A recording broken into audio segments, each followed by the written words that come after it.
For today's video mga kaponbars, kini siya nga video, graduation din siya sa akong pagumangkon.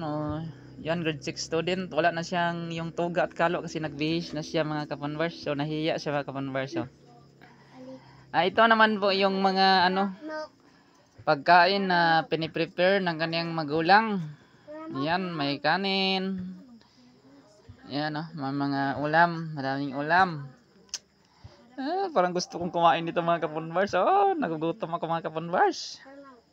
Yan, gusto kong kumain. Yan, masarap na mga ulam. May lumpia.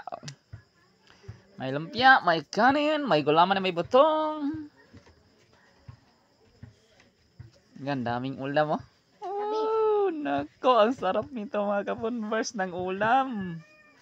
Ang sarap ng ulam na piniprepare ng kanyang mga magulang. Ayan So, kain po tayo mga kaponbars. Kain po tayo.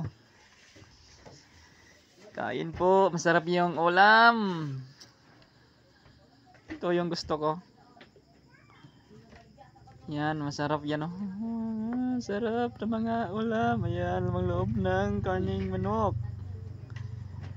Yan, lumpia, pansit, at may adobo. May mitsado. Yan, kain po mga kaponbars. Marami.